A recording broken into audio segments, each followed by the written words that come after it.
Hi hello welcome back to my YouTube channel. അപ്പൊ കുറച്ചുപേരൊക്കെ ഈ വീഡിയോയിലോട്ട് എത്തിപ്പെട്ടത് എന്റെ ഇൻസ്റ്റാഗ്രാമിൽ ഒരു ഷോർട്ട് വീഡിയോ കണ്ടിട്ട് തന്നെ ആയിരിക്കും. അപ്പൊ എനിക്ക് വരുന്ന എൻക്വയറീസിൽ കുറെ പേര് ചോദിക്കുന്ന കാര്യമാണ് പോളണ്ടിൽ ഫ്രീ ഓഫ് ചാർജിന് പഠിക്കാൻ പറ്റുമോ എന്നൊക്കെ ഉള്ളത്.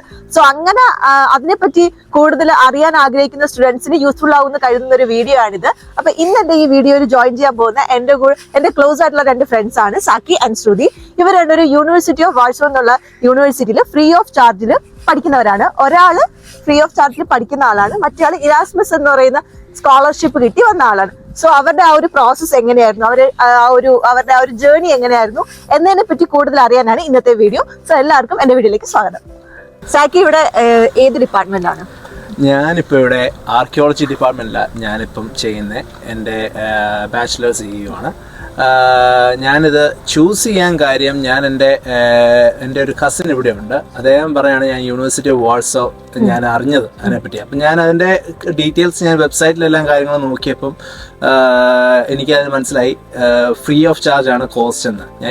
ഞാൻ എൻ്റെ ഡിപ്ലോമ എടുത്തിരുന്നത് ഞാൻ ആർട്ട് ഹിസ്റ്ററിയിലായിരുന്നു. അപ്പം എനിക്ക് ഹിസ്റ്ററിയും കാര്യങ്ങളും താല്പര്യം ഉണ്ടായിരുന്നു. അപ്പം ആർക്കിയോളജി ആയിരുന്നു പിന്നെ ഒരു നെക്സ്റ്റ് ബെസ്റ്റ് ഓപ്ഷൻ എന്ന് എനിക്ക് തോന്നി. അതുകൊണ്ട് ഞാൻ ആർക്കിയോളജി തന്നെ ചൂസ് ചെയ്യാൻ തീരുമാനിച്ചു. അപ്പോൾ പോളണ്ടിൽ ഞാൻ നോക്കിയപ്പോൾ കുറച്ചുകൂടെ വയബിൾ ആയിട്ടുള്ള ഒരു ഓപ്ഷൻ ആയിരുന്നു. പിന്നെ കോഴ്സിന് ഫ്രീ ഓഫ് ചാർജ് ആണ്, ഗവൺമെന്റ് ഫണ്ടഡ് ആണ് ആർക്കിയോളജി കോഴ്സസ് നമുക്കിവിടെ ഓഫർ ചെയ്യുന്നത്. സോ അപ്പോ ഞാൻ മനസ്സിലാക്കുന്നത് സാക്കി പ്രോസസിങ് സ്റ്റാർട്ട് ചെയ്തത് ഇന്ത്യ വെച്ചിട്ടല്ല. ഞാൻ എന്റെ പ്രോസസിങ് എല്ലാം സ്റ്റാർട്ട് ചെയ്തത് ഞാൻ ദോഹ വെച്ചിട്ടായിരുന്നു. കാരണം ഞാൻ അവിടെ വെച്ചായിരുന്നു പഠിച്ചതും വളർന്നതല്ല, ദോഹ വെച്ചിട്ടായിരുന്നു. അപ്പം ഞാൻ അവിടെ വെച്ച് ആദ്യം എന്റെ പ്രോസസ് സ്റ്റാർട്ട് ചെയ്യുന്നത് പറയുന്നത് തന്നെ ഞാൻ യൂണിവേഴ്സിറ്റിയുടെ കാര്യങ്ങൾ വെബ്സൈറ്റിൽ തന്നെ നോക്കി. ഈ യൂണിവേഴ്സിറ്റിയുടെ വെബ്സൈറ്റിൽ കയറുവാണെങ്കിൽ നിങ്ങൾക്ക് ഹെൽപ്ഫുൾ ആയിരിക്കും. കുറേ കൂടെ ഈസി ആയിട്ട് എല്ലാ കാര്യങ്ങളും അതിനകത്ത് തന്നെ എക്സ്പ്ലെയിൻ ചെയ്തിട്ടുണ്ട്. കാര്യങ്ങൾ എന്തൊക്കെ ഡോക്യുമെന്റ്സ് വേണം, മെയിൻ ആയിട്ടുള്ള എന്തൊക്കെ ഡോക്യുമെന്റ്സ് സബ്മിറ്റ് ചെയ്യണം, ഇൻടേക്കിന്റെ ടൈം, കാര്യങ്ങളെല്ലാം അതിനകത്ത് തന്നെ കൊടുത്തിട്ടുണ്ട്. അതുകൂടാതെ തന്നെ ഫാക്കൽറ്റിയുടെ അവിടെ ഇമെയിൽ അയക്കാനുള്ളതും നമ്പറും അവർക്ക് കൊടുത്തിട്ടുണ്ട്. നിങ്ങൾക്ക് വിളിക്കുകയോ അല്ലെങ്കിൽ ഇമെയിൽ അയക്കുകയോ ചെയ്താൽ അവർ more than helpful. They are really helpful to help you out with the process. So ഈ ഒരു ക്യാമ്പസിനെ പറ്റി പറയാനാണെങ്കിൽ വളരെ ഭംഗിയുള്ളതും ഭയങ്കര വലിയ ക്യാമ്പസ് ആട്ടോ. ഞാൻ പഠിക്കുന്ന വിസ്തുലേക്ക് വെച്ച് നോക്കുമ്പോൾ ഇത് ഭയങ്കര വലിയ ക്യാമ്പസാണ്. അതേപോലെ തന്നെ കാണാനും നല്ല ഭംഗിയാണ്. സോ ഇവിടെ ഒരു എലിജിബിലിറ്റി ക്രൈറ്റീരിയ, അഡ്മിഷൻ കിട്ടാനുള്ള എലിജിബിലിറ്റി ക്രൈറ്റീരിയ എന്ന് പറയുന്നത് ഈസി ആണോ എന്ന് ചോദിച്ചാൽ സാക്കി എന്ത് തോന്നുന്നു? എലിജിബിലിറ്റി ക്രൈറ്റീരിയ എന്ന് പറയുമ്പോൾ നമ്മൾ അപ്ലൈ ചെയ്ത് കഴിയുമ്പം നമുക്ക് ആക്ച്വലി ഇൻടേക്കിന്റെ സമയത്ത് നമുക്കൊരു എക്സാം ഉണ്ട്, ഫാക്കൽറ്റിന്ന് ഒരു എക്സാം ഉണ്ട്. അത് നമ്മൾ പാസ് ആണ്, അത് അവർക്ക് അതിനകത്ത് അവർ സാറ്റിസ്ഫൈഡ് ആണ്. അങ്ങനെയാണെങ്കിൽ നമുക്ക് അഡ്മിഷൻ നമുക്ക് കിട്ടും, നമുക്ക് പ്ലേസ്മെന്റ് കിട്ടും. അങ്ങനെയാണെങ്കിൽ ആ കാര്യത്തിൽ നമുക്കൊരു എന്തുവാ പറയുന്നത്, നമുക്ക് അതിനകത്തൊരു ഉറപ്പ് വന്നു, നമുക്ക് അഡ്മിഷൻ ആയെന്നുള്ള കാര്യത്തിൽ. ഓക്കെ, ഞാൻ മനസ്സിലാക്കിയെടുത്തോളം സാക്കിക്ക് 26 ഇയേഴ്സ്. ഈ ഒരു പ്രായത്തിൽ ഇവിടെ ബാച്ചിലേഴ്സിനാണ് ഇപ്പൊ ഇവിടെ പഠിക്കുന്നത്. സോ ഈ 26 വയസ്സിൽ നമ്മളെ ഇവിടെയുള്ള ബാക്കിയുള്ള യൂണിവേഴ്സിറ്റിയൊക്കെ ഒട്ടുമിക്കത് നോക്കിക്കഴിഞ്ഞാൽ ഇവിടെ അഡ്മിഷൻ കിട്ടാനുള്ള ചാൻസ് വളരെ കുറവാണ്. സോ എന്ത് ഒരു ബാക്ക്ഗ്രൗണ്ട് ഇപ്പൊ പഠിക്കുന്ന കോഴ്സുമായിട്ട് ഒരു ടച്ച് മുമ്പേ ഉണ്ടായിരുന്നു സാക്കിക്ക്? എനിക്ക് നേരത്തെ ഉണ്ടായിരുന്നു. ആക്ച്വലി ഞാൻ എന്റെ ഇതിനു മുന്നേ ഞാൻ പഠിച്ചുകൊണ്ടിരുന്ന കോഴ്സ് ആർട്ട് ഹിസ്റ്ററി ആയിരുന്നു. ആർട്ട് ഹിസ്റ്ററി VCU എന്നും പറഞ്ഞിട്ടൊരു അമേരിക്കൻ യൂണിവേഴ്സിറ്റിയിലായിരുന്നു ഞാൻ പഠിച്ചുകൊണ്ടിരുന്നത്. അത് പഠിച്ചു കഴിഞ്ഞു ഞാൻ കുറച്ചുനാള് മ്യൂസിയത്തിൽ വർക്ക് ചെയ്യുമായിരുന്നു, അസിസ്റ്റന്റ് ആയിട്ട് മ്യൂസിയത്തിൽ ഞാൻ വർക്ക് ചെയ്യുന്നുണ്ടായിരുന്നു. ഞാൻ അഡ്മിഷന്റെ സമയത്ത് ഞാൻ എന്റെ അവിടെ നിന്നുള്ള റെക്കമെൻഡേഷൻ ലെറ്റേഴ്സും കോളേജിൽ നിന്നുള്ള പേപ്പേഴ്സും കാര്യങ്ങളെല്ലാം വെച്ചിട്ടുണ്ടായിരുന്നു.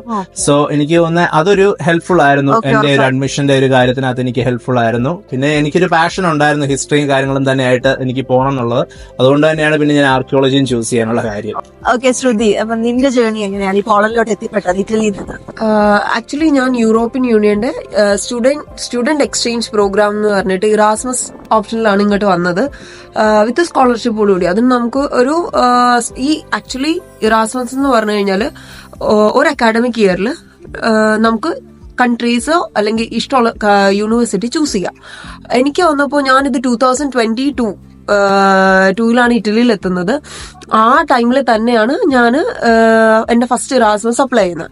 പക്ഷെ ഞാൻ ഇവിടെ എത്തിയത് 2024 അത് ഞാൻ ചൂസ് ചെയ്തത് എന്റെ സെക്കൻഡ് ഇയറിൽ സെക്കൻഡ് സെമസ്റ്റർ എന്നുള്ള ഓപ്ഷനിൽ, അതായത് എന്റെ 4th സെമസ്റ്ററിലാണ് ഞാൻ എത്തിയത്.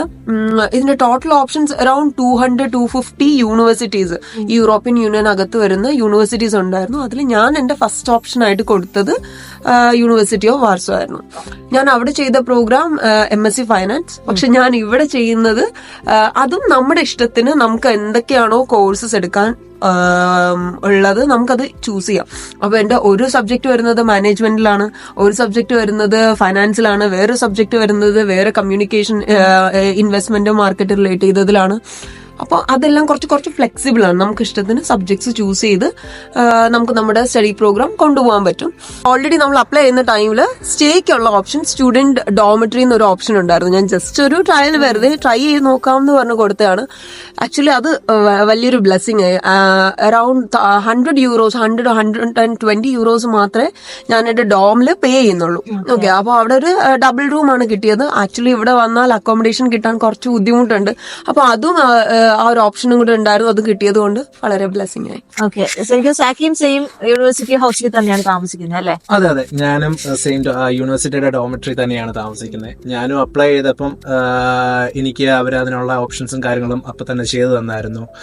വലിയ ബുദ്ധിമുട്ടില്ലായിരുന്നു. ഞാനും അറിഞ്ഞായിരുന്നു വെളിയിൽ അക്കോമഡേഷൻ എടുക്കണമെങ്കിൽ വലിയ പാടായിരിക്കും, എസ്പെഷ്യലി ഇൻ വാസോ നമ്മൾ നോക്കുവാണെങ്കിൽ വലിയ പാടാണ് കിട്ടാൻ വേണ്ടി. പക്ഷെ എനിക്കും ലക്കിലി അപ്ലൈ ചെയ്ത സമയത്ത് തന്നെ എനിക്കും ഡോമിറ്ററി അവൈലബിൾ ആയിരുന്നു. ആ സമയത്ത് കിട്ടി. ഇപ്പൊ ശ്രുതി ഇറ്റലിയിൽ പഠിച്ചിട്ടാണല്ലോ ഇപ്പൊ ഇവിടെ നിൽക്കുന്നത്. സോ ആ ഒരു കമ്പാരിസൺ എങ്ങനെയുണ്ട് in the terms of quality of education, university, അങ്ങനെയെല്ലാം വെച്ച് നോക്കുമ്പോൾ? ആക്ച്വലി എനിക്ക് ട്രാവൽ ചെയ്യാനും കാര്യങ്ങളും ഇഷ്ടമായിരുന്നു. അപ്പോൾ ഇറാസ്മസ് എന്ന് പറഞ്ഞ ഓപ്ഷൻ ഉണ്ട്, അവർ തന്നെയാണ് നമുക്ക് ഫണ്ട് തരുന്നത്. അങ്ങനെ ആയതുകൊണ്ടാണ് ഞാനൊരു കൺട്രി ചൂസ് ചെയ്ത് ഇങ്ങോട്ട് വന്നത്. ഇവിടെ വന്നപ്പോൾ ഞാൻ ഇറ്റലിയിലൊരു സെൻട്രൽ ഇറ്റലി ഒരു ചെറിയൊരു സിറ്റിയിലാണ് എൻ്റെ യൂണിവേഴ്സിറ്റി. അത് വെച്ചൊക്കെ കമ്പയർ ചെയ്യുമ്പോൾ ഇവിടെ ട്രാൻസ്പോർട്ടേഷൻ ഫെസിലിറ്റി എനിക്ക് വളരെയധികം ഇഷ്ടപ്പെട്ടു. ഓക്കെ, നമ്മുടെ ഡോമിറ്ററിയിൽ നിന്ന് യൂണിവേഴ്സിറ്റിയിലേക്ക് വരാനുള്ളതാണെങ്കിലും ട്രാം, മെട്രോ എല്ലാത്തിനും കൂടെ ആയിട്ട് നമുക്കൊരു കാർഡ് ഉണ്ട്, സ്റ്റുഡൻറ് കാർഡ് ഉണ്ട്.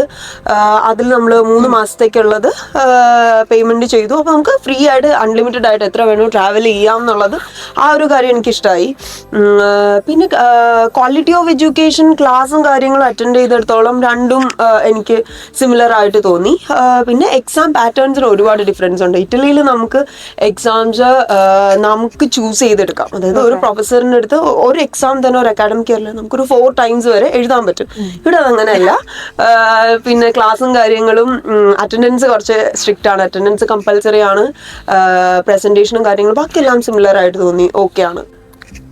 പോളണ്ട് എന്ന് കേൾക്കുമ്പോൾ തന്നെ ഏറ്റവും കൂടുതൽ പേര് ചോദിക്കുന്ന കാര്യമാണ് റിജക്ഷൻ ആയിരിക്കും. അറ്റ്ലീസ്റ്റ് ഇവിടെ വരാൻ ആഗ്രഹിക്കുന്ന ഒരു സ്റ്റുഡന്റ് പ്രോസസ്സിംഗ് സ്റ്റാർട്ടിങ് ചെയ്യുന്നതിന് മുമ്പേ ചോദിക്കുന്ന കാര്യമാണ്, ഇല്ലെങ്കിൽ റിജക്ഷൻ ആവുമല്ലോ, പോളണ്ട് റിജക്ഷൻ ആണല്ലോ. സോ സാക്കിക്ക് അതിനെ പറ്റി എന്താണ് പറയാനുള്ളത്? കാരണം സെൽഫായിട്ട് പ്രോസസ് ചെയ്തിട്ട് വന്ന ഒരാളല്ലേ, ആ ഒരു എക്സ്പീരിയൻസ്. പേഴ്സണലി എന്റെ കാര്യം നോക്കുവാണെങ്കിൽ എനിക്കും റിജക്ഷൻ വന്നായിരുന്നു. ഫസ്റ്റ് ടൈം വിസ കൊടുത്തപ്പോൾ റിജക്ഷൻ വന്നായിരുന്നു. അതിന്റെ റീസൺ എന്തായിരുന്നു? റീസൺ പറഞ്ഞിരുന്നത് അവർ 10th റീസൺ ആയിരുന്നു പറഞ്ഞിരുന്നത്. 10th റീസൺ ആയിരുന്നു പോയിന്റിൽ പറഞ്ഞിരുന്നത്. അപ്പൊ പിന്നെ ഞാൻ ആ കാര്യം കോളേജിൽ പറഞ്ഞു. എന്റെ ഫസ്റ്റ് സെമസ്റ്ററിന്റെ തുടങ്ങുന്ന സമയത്തായിരുന്നു. അപ്പൊ ഞാൻ ആ കാര്യം കോളേജിൽ പറഞ്ഞപ്പം അവരെനിക്ക് പേഴ്സണലി ഒരു ലെറ്റർ റെക്കമെൻഡ് ചെയ്ത് എഴുതി തന്നു എംബസിക്ക് കൊടുക്കാൻ വേണ്ടിയാണ്. ആ ലെറ്ററും പിന്നെ ഞാൻ എൻ്റെ കൺഫേംഡ് ട്രാവൽ ടിക്കറ്റും ബാക്കി കാര്യങ്ങളും എല്ലാം അതുപോലെ തന്നെ വേണ്ട ഡോക്യുമെന്റ്സും കാര്യങ്ങളും എല്ലാം സബ്മിറ്റ് ചെയ്തു, എംബസിയിൽ സബ്മിറ്റ് ചെയ്തു. രണ്ടാമത്തെ പ്രാവശ്യം വന്നപ്പോൾ എനിക്ക് കുഴപ്പമില്ലായിരുന്നു, എല്ലാം ഓക്കെ ആയിരുന്നു. വിസ അടിച്ചു കിട്ടി. വേറെ കാര്യം പോയിക്കുള്ള ഒറ്റയ്ക്ക് തന്നെ പ്രോസസ് ചെയ്തല്ലേ വന്നത്? ഓക്കെ, ആ ഒരു ഇത് എങ്ങനെയുണ്ടായിരുന്നു? കാരണം ഞാൻ തന്നെ അല്ല പ്രോസസ് ചെയ്തത്, ഞാൻ ഒരു കൺസൾട്ടൻസി വി ആണ് വന്നത്. സെൽഫായിട്ടുള്ള ഒരു പ്രോസസിങ് ബേർഡൻ ആണോ? സെൽഫായിട്ട് ചെയ്യുവാന്ന് പറഞ്ഞാൽ ബേർഡൻ ആണോ എന്ന് ചോദിച്ചാൽ ഇതിനെപ്പറ്റി ശകലമെങ്കിലും അറിയുവാണെങ്കിൽ കുഴപ്പമില്ല ചെയ്യുന്ന കാര്യങ്ങൾ. എനിക്ക് അതിനെപ്പറ്റി അറിയത്തില്ലായിരുന്നു, എങ്കിലും ഞാൻ അത് ചെയ്യാമെന്ന് വെച്ചു. എന്നെ ഹെൽപ്പ് ചെയ്യാൻ വേണ്ടി എൻ്റെ ഒരു ആന്റി ഉണ്ടായിരുന്നു. ആന്റി ആയിരുന്നു എനിക്ക് കുറെ കാര്യങ്ങൾ പറഞ്ഞു തന്നതും ഇങ്ങോട്ട് ചെയ്യാനുള്ള കാര്യങ്ങൾ, പേപ്പേഴ്സും കാര്യങ്ങളൊക്കെ ചെയ്യാൻ വേണ്ടി. ഞാൻ ആപ്ലിക്കേഷൻ കൊടുത്തത് എൻ്റെ പോളിഷ് എംബസി, ദോഹയിലെ പോളിഷ് എംബസിയിലായിരുന്നു ഞാൻ കൊടുത്തത്. അങ്ങനെ വെച്ച് നോക്കിയപ്പോൾ എനിക്ക് ഞാൻ തന്നെ ചെയ്തു തന്നു. ആദ്യത്തെ പ്രാവശ്യം കുറച്ച് ബുദ്ധിമുട്ടൊക്കെ ഉണ്ടായിരുന്നു, അതുകൊണ്ടായിരുന്നു റിജക്ഷൻ വന്നത്. പിന്നെ രണ്ടാമത്തെ പ്രാവശ്യം പിന്നെയും കാര്യങ്ങളൊക്കെ ഡോക്യുമെന്റ്സും കാര്യങ്ങളൊക്കെ കറക്റ്റായിട്ട് നോക്കി. പിന്നെ കോളേജിൽ നിന്നുള്ള റെക്കമെൻഡേഷൻ ലെറ്റർ വെച്ചു, ബാക്കി അങ്ങനത്തെ ഉള്ള ഒരു പേപ്പേഴ്സും കാര്യങ്ങളും ഒന്നുകൂടെ നോക്കി വെച്ച് കൊടുത്തു. രണ്ടാമത്തെ പ്രാവശ്യം വന്നപ്പോൾ എനിക്ക് കുഴപ്പമൊന്നുമില്ല. ശ്രുതിയിട്ട് ചോദിക്കാനുള്ളത്, ഇപ്പൊ ഇറ്റലിയിൽ നിന്ന് വന്നതാണല്ലോ, അപ്പം ഇവിടെ പോളണ്ട് എന്ന് പറയുന്നത് സ്റ്റുഡൻസിന് എങ്ങനെയാണ് ഫേവറബിൾ ആയിട്ടുള്ള ഒരു സിറ്റി ആണോ, അല്ലെങ്കിൽ ഇവിടെയുള്ള കണ്ടീഷൻസും കാര്യങ്ങളൊക്കെ ഒരു സ്റ്റുഡന്റിനെ സംബന്ധിച്ച് ഫേവറബിൾ ആണോ? ഉറപ്പായിട്ടുമാണ്. ലൈക്ക് കുറച്ചുകൂടി ഞാൻ ഇറ്റലിയിൽ നിന്ന് വന്നതുകൊണ്ട് അവിടുത്തെ ലിവിങ് എക്സ്പെൻസ് വെച്ച് കമ്പയർ ചെയ്ത് പറയുകയാണെങ്കിൽ ഇത് കുറേ കൂടി അഫോർഡബിൾ ആണ്. പിന്നെ ജോബിന്റെ കാര്യം ഞാൻ അന്വേഷിച്ചപ്പോൾ പാർട്ട് ടൈം ജോബ് ആയിട്ടാണെങ്കിലും അല്ലാതെ അതായത് നമ്മളിപ്പോൾ ഒരു പർട്ടിക്കുലർ കോഴ്സ് പഠിച്ച് ഗ്രാജുവേറ്റ് ആയി കഴിഞ്ഞാൽ നമ്മളെല്ലാവരും ജോലി നോക്കുന്നവരാണ്. ഇറ്റലിയിൽ എൻ്റെ കുറച്ച് എഞ്ചിനീയറിംഗ് ഡിപ്പാർട്ട്മെന്റ് പഠിച്ചു കഴിഞ്ഞവർക്ക് അതിൻ്റെതായിട്ടുള്ള ഫീൽഡിൽ ജോലി കിട്ടി കണ്ടു. പക്ഷെ മാനേജ്മെന്റ് കോഴ്സ്, MBA, അത് ഇത് അതിന്റെ കുറെ ഈ ടൂറിസം റിലേറ്റ് ചെയ്ത കോഴ്സുകളെല്ലാം പഠിച്ചിട്ട് ഒരുപാട് പേർക്ക് അവിടെ ജോലി കിട്ടിയിട്ടില്ല. ഇപ്പോഴും പാർട്ട് ടൈം ചെയ്ത് വിസ കൺവേർട്ട് ചെയ്തൊക്കെ നിൽക്കുന്നവരാണ്.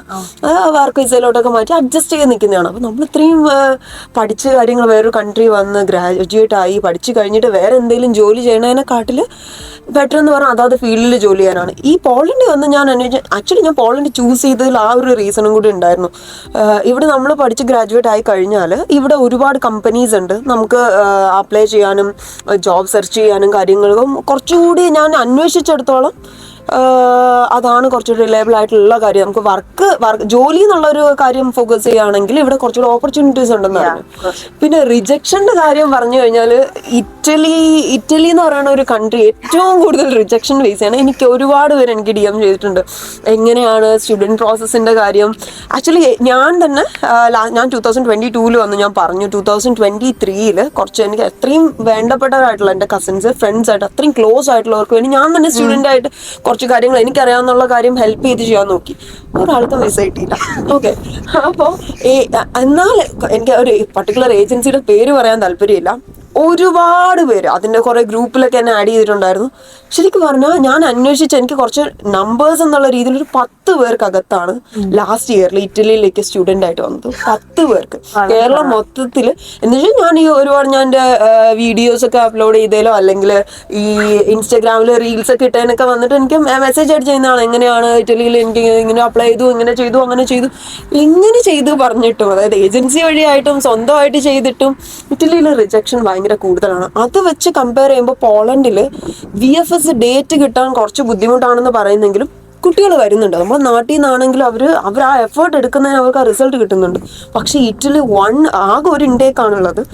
അതിങ്ങനെ ഫ്രീ എഡ്യൂക്കേഷൻ എന്ന് കേട്ടതുകൊണ്ടാണ് എല്ലാവരും കൂടെ ഇറ്റലിയിലോട്ട് അപ്ലൈ ചെയ്യുന്നത്. പക്ഷെ ബൾക്കായിട്ട് നോക്കിയിട്ടും പല റീസൺസിന്റെ പേരിൽ റിജക്ഷൻ ആണ്. അപ്പൊ അങ്ങനെയുള്ളവർക്ക് ഉറപ്പായിട്ട് ഞാൻ ഇവിടെ വന്ന് എക്സ്പീരിയൻസ് ചെയ്തിട്ട് പറയാണ് പോളണ്ട് കുറച്ചുകൂടെ ബെറ്റർ ആണ്.